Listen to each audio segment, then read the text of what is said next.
Hello viewers, welcome to Telugu audio stories. మీరు కనుక channel first time చూస్తున్నట్లయితే ఛానల్ సబ్స్క్రైబ్ చేయండి, లైక్ చేయండి. అలానే ఈ స్టోరీపై మీ విలువైన ఒపీనియన్ని కామెంట్ రూపంలో తెలియజేయండి.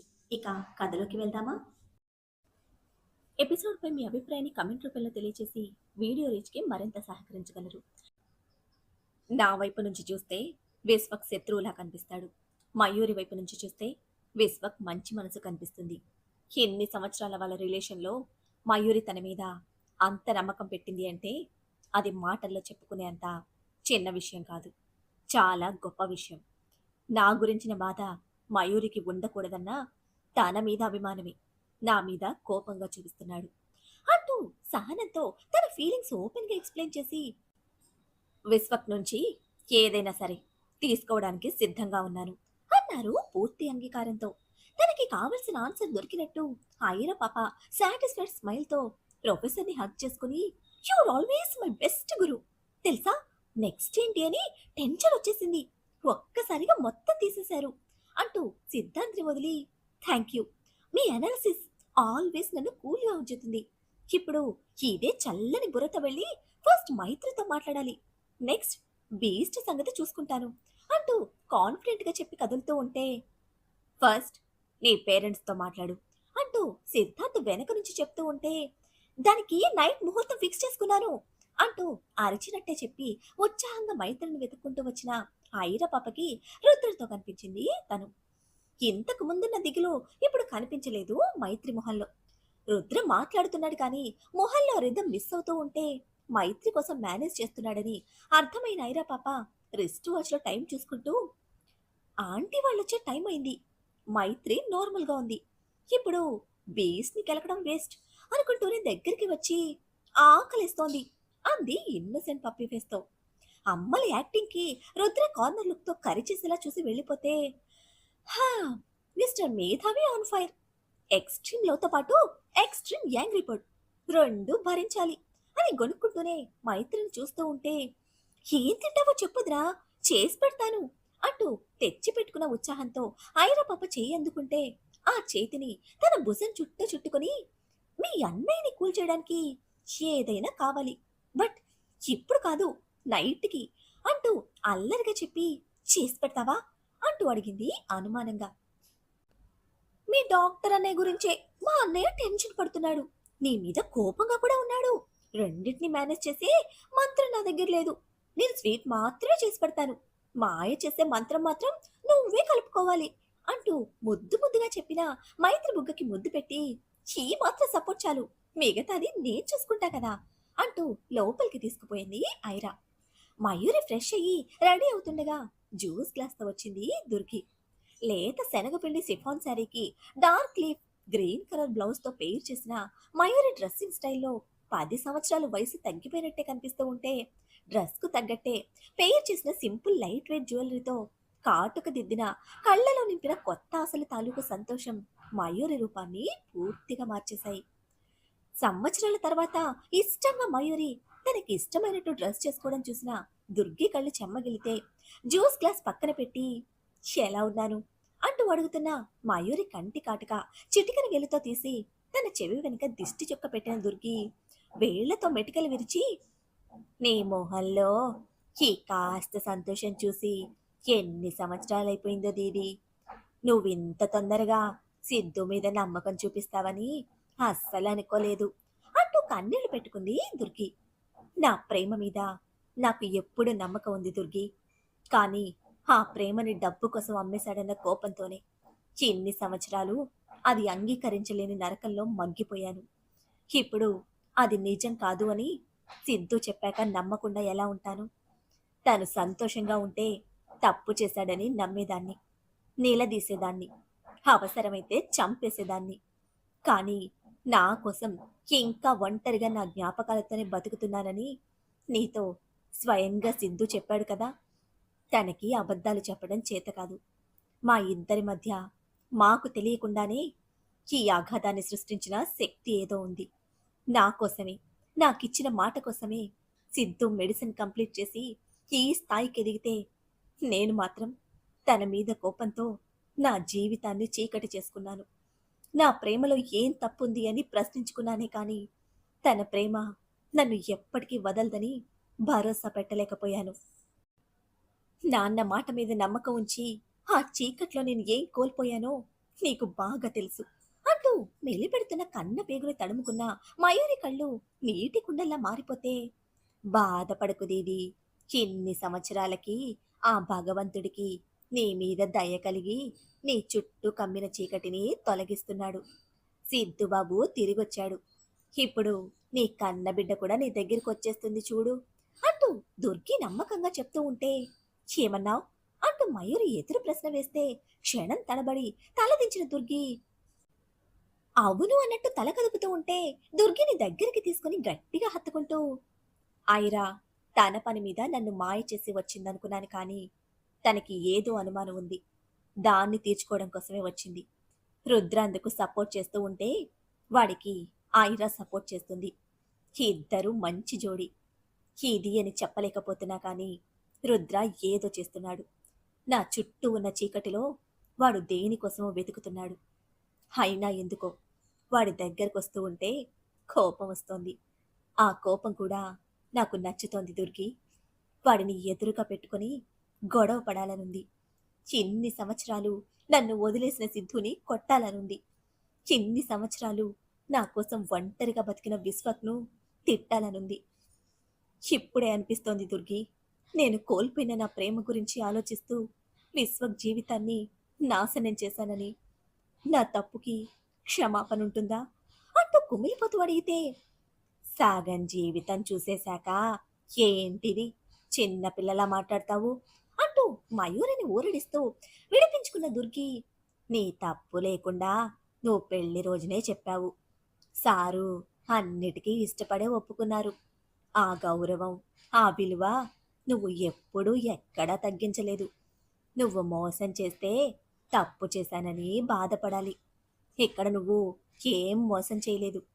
ఇది సారు నచ్చి తీసుకున్న జీవితం. ఇందులో నీ తప్పు లేదు అంటూ కళ్ళు తుడిచి, ఎన్ని సంవత్సరాల తర్వాత మళ్ళీ ముద్దబంతిలా చూస్తున్న మొహాన్ని పాడు చేస్తున్నావు అంటూ తెచ్చి పెట్టుకున్న చిరుకోపంతో కసరిన దుర్గి తాగమంటూ జ్యూస్ ఇచ్చింది. ఉదయం నుంచి అందరూ ఎలాగో ఉంటే ఇల్లంతా ఒకలా ఉండిపోయింది. సిద్ధుబాబు స్వీట్ చేయమని చెప్పాడు.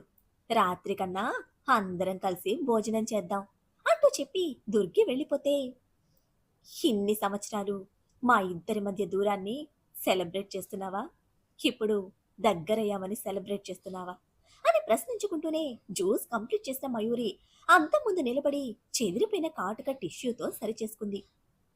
నిప్పు లేకుండా పొగరాదు. ఆ పొగను చూసి నేను గుండెలు పగిలేలా ఏడ్చాను. కానీ ఆ పొగ పెట్టడానికి కారణమెవరో ఇప్పుడు బయటకొస్తుంది. కానీ నువ్వెందుకు నన్ను వదిలేసి వెళ్ళావో మాత్రం కారణం చెప్పి తీరాలి.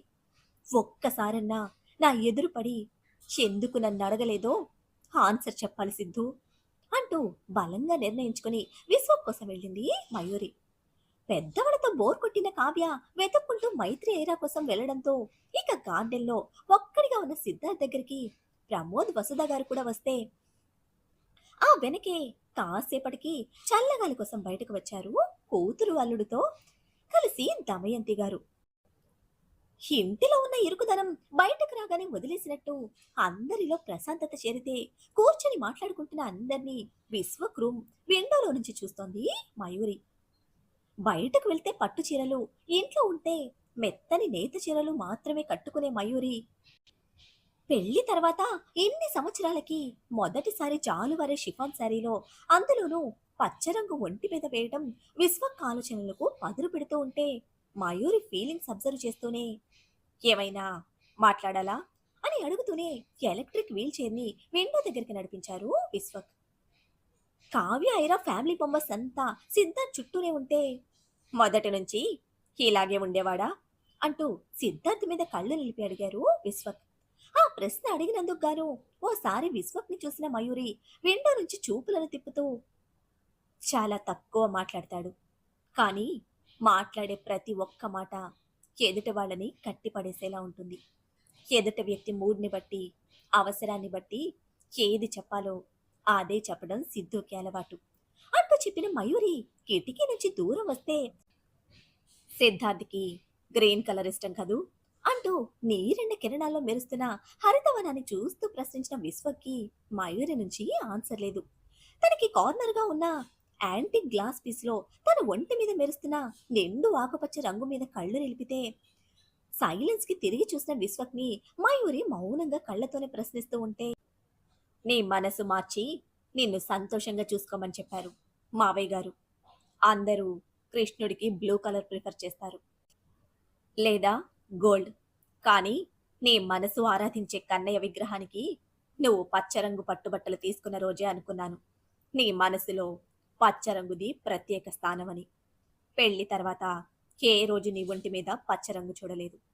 ఈ రోజు ప్రత్యేకంగా కనిపిస్తున్నావు అంటూ మయూరి మీదే కళ్ళు నిలిపిన విశ్వక్ వత్తి చెప్తూ ఉంటే, విశ్వక్ మృదువుగా పట్టి చూపుతున్న ప్రత్యేకతకి లేచి నిలబడ్డ మయూరి, పచ్చని పైరు, పిల్లలు, పసిపాప బోసి నవ్వులు సిద్ధుకి చాలా ఇష్టం అంటూ మళ్ళీ కిటికీ దగ్గరికి వచ్చి నిలబడితే బయటకి చూపు సారిస్తూ, మరి ఆ పచ్చని పొలాలను నమ్ముకుని వెళ్ళవలసిన కారణమేంటో తెలుసుకున్నావా అని అడుగుతూనే గార్డెన్లో ఒక్కొక్కటిగా వెలుగుతున్న లైట్లు గమనిస్తున్నారు విశ్వక్. దాని గురించే నిన్ను అడగాలనుకున్నాను. పెళ్లికి ముందే నాన్నగారు నీతో మాట్లాడారు.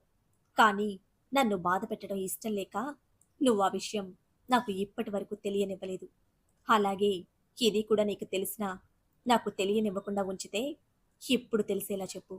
సిద్ధార్థ్ దమ్ముకుని వెళ్ళింది పచ్చని పొలాలనా, తన మీద నేను పెంచుకున్న ప్రేమనా అని అని అడుగుతూనే ఈసారి నీళ్లు తిరుగుతున్న కళ్ళను నేరుగా సిద్ధార్థ్ మీద నిలిపారు మయూరి.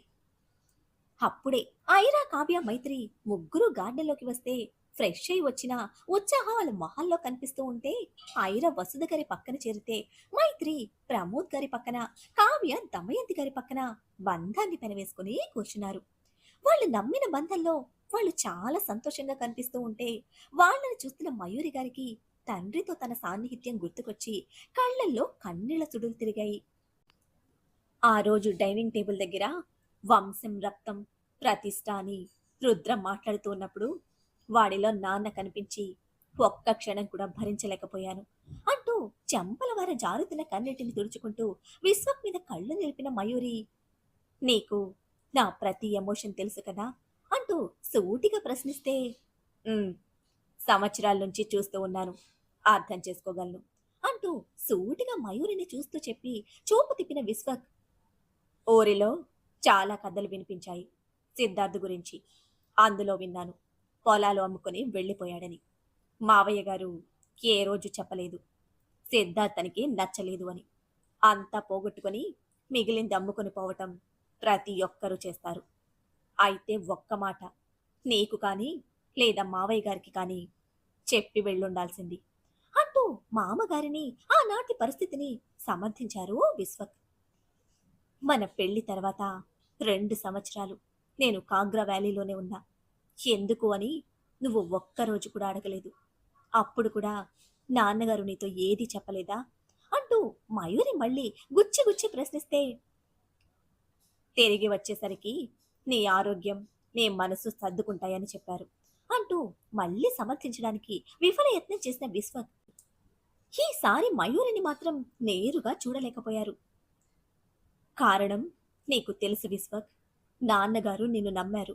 నా జీవితానికి, ఈ రాథోడ్ ఫ్యామిలీ వారసత్వానికి నువ్వు మాత్రమే సమర్థుడివని ఆయన నమ్మారు.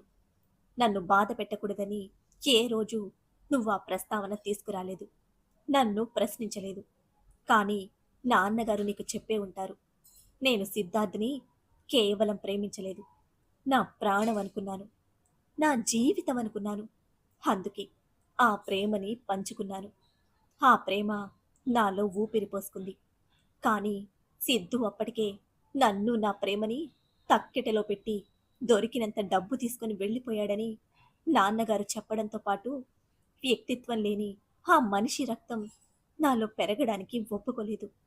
నా భవిష్యత్తుకు అది భద్రత కాదు అని ఆ బిడ్డని చంపేయమన్నారు. కాదంటే తన ప్రాణం తీసుకుంటానని నన్ను బెదిరించి కాగ్రా వ్యాలీ తీసుకువెళ్లారు. నా కష్టాన్ని చూడలేని ఆ దేవుడు పురిట్లోనే ఊపిరి వదిలేసిన బిడ్డ నా చేతుల్లోకి చేర్చాడు.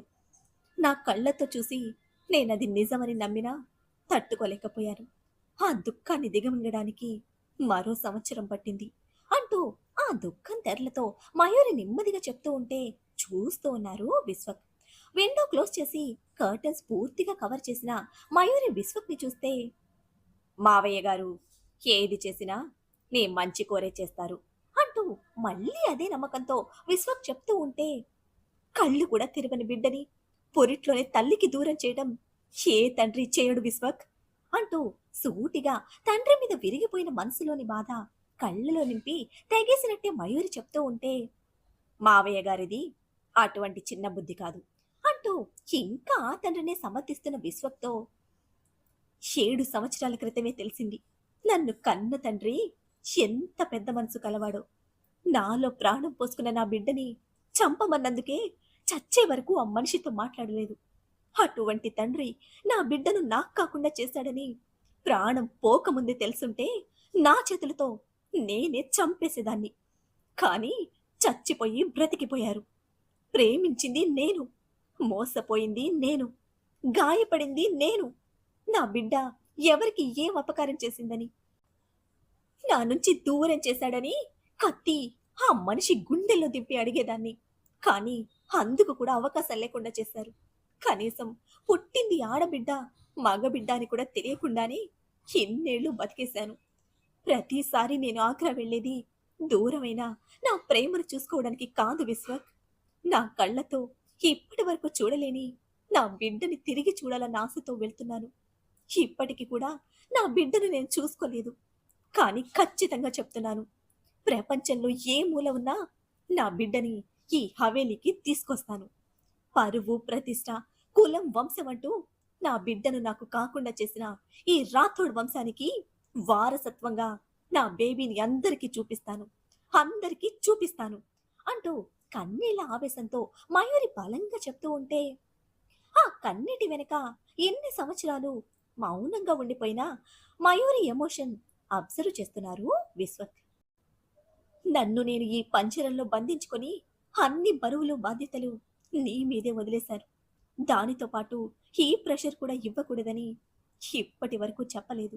నీ ఈ పరిస్థితికి ఒక రకంగా నేనే కారణమయ్యాను.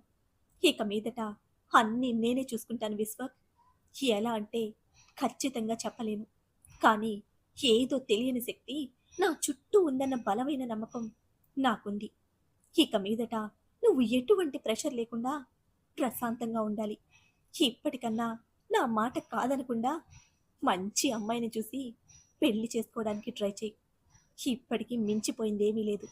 నీ మంచి మనసుకి ఖచ్చితంగా మంచి మనిషి దొరుకుతుంది అంటూ నమ్మకంగా చెప్తూనే విశ్వక్ దగ్గరికి వచ్చిన మయూరి చైర్ ముందు మోకాళ్ళ మీద కూర్చుంటూ, నన్ను చూడమంటావా అని కళ్ళు తుడుచుకుంటూ నవ్వడానికి ప్రయత్నిస్తూ అడిగితే, "హ్మ్, నిన్ను మించిన అందగత్తె, నిన్ను మించిన ఫైర్ బ్రాండ్, నిన్ను మించిన మంచి మనిషి దొరికితే ఖచ్చితంగా చేసుకుంటాను" అంటూ లేని నవ్వు తెచ్చిపెట్టుకున్న విశ్వక్లో ఇది అని చెప్పలేని ఇబ్బందితో కూడిన నిస్పృహ. నీ కోసం ఎదురు చూడటంలో నాకున్న ఆనందం ఒక జీవితానికి సరిపోతుంది మయూరి. అలాగే నీ నిర్ణయం ఏదైనా నేను గౌరవిస్తాను అంటూ విశ్వక్ గట్టిగా చెప్పడానికి ప్రయత్నించినా కానీ గొంతులో ఆ బరువు మాటలు తడిపడేలా చేస్తూ ఉంటే ఇక ఏది మాట్లాడలేని మయూరి విశ్వక్ చేతిని నెమ్మదిగా ప్రెస్ చేసి వదిలి లేచి వెళ్ళిపోతూ ఉంటే గుమ్మం దాటే వరకు మయూరిని చూస్తూ ఉండిపోయారు విశ్వక్. మాట్లాడుకుంటూనే మళ్ళీ లోపలికి వచ్చిన బ్యాచ్ మొత్తం ఒక్కొక్కరిగా రూమ్స్ కి వెళ్తూ ఉంటే సిద్ధార్థ్ కోసం రూమ్ చూపించి పేరెంట్స్ ని మరొక రూమ్ లో దించింది ఐరా. ఆఫ్టర్ డిన్నర్ నీతో చాలా మాట్లాడాలమ్మా, రుద్ర రిపోర్ట్ ప్రిపేర్ చేసుకోవాలి, మీరు ఫ్రెష్ అవ్వండి అంటూ మైత్రికి కళ్ళతోనే చూసుకోమని చెప్పిన ఐరా పాప పైకి చెక్కేస్తే అడిగిన ప్రతిసారి అవాయిడ్ చేస్తున్న కూతురి బిహేవియర్ కి మైత్రి మీద కళ్ళు నిలిపారు వసుధ. అత్తయ్య, మీ ముందే నన్ను చూసుకోమని చెప్పింది కదా, చూసుకోకపోతే వదినకి కోపం వస్తుంది. అసలే ముక్కు మీద కోపం, నా ముక్కు పచ్చడి చేసేస్తుంది. మీ లగేజ్ సర్ది పెడతాను, వచ్చేయండి అంటూ డోర్ స్టెప్ దగ్గర నిలబడ్డ ప్రమోద్ వసుధ ఇద్దరి మధ్య నుండి తప్పించుకొని మైత్రి లోపలికి వెళ్తే డోర్ కి ఇటుపక్క వసుధ ఉంటే అటుపక్క ప్రమోద్ ఉన్నారు. మైత్రి కూడా తుర్రుమనడంతో ఇక ప్రమోద్ గారి మీద సీరియస్ గా చూపులు నిలిపిన వసుధ గారితో కోపం నీకు సెట్ అవ్వదు వసు. ఖచ్చితంగా ఆఫ్టర్ డిన్నర్ ఓపెన్ అవుతుంది. కొంచెం టైం ఇవ్వు. లేదంటే చెప్పు. ఇప్పుడే వెళ్ళి లాక్కొస్తాను అంటూ గట్టిగానే బిల్డప్ ఇచ్చారు ప్రమోద్ గారు. మరి ప్రమోద్ గారి భరోసాలు నిజమై ఐరా పాప మొత్తం విషయం వసుధ గారి ముందు పెడుతుందా? రుద్ర ఐరల విషయం తెలుసుకున్న వసుధ గారి రియాక్షన్ ఎలా ఉండబోతుంది? మయూరి చెప్పిన విషయాలు విన్నా విశ్వక్ వాటిని అంగీకరించగలుగుతారా? మయూరి నిర్ణయం ఎలా ఉండబోతుంది? విశ్వక్ ఏం చేయనున్నాడు? డిఎన్ఏ రిపోర్ట్లో ఏం తెలియనుంది? సిద్ధార్థ్ ఆ విషయాన్ని మయూరితో పంచుకుంటాడా? ఏం జరుగుతుందో తెలియాలంటే నెక్స్ట్ ఎపిసోడ్ ని ఫాలో చేయండి. అలానే ఈ ఎపిసోడ్ ని లైక్ చేయడం మాత్రం మర్చిపోకండి. Bye friends.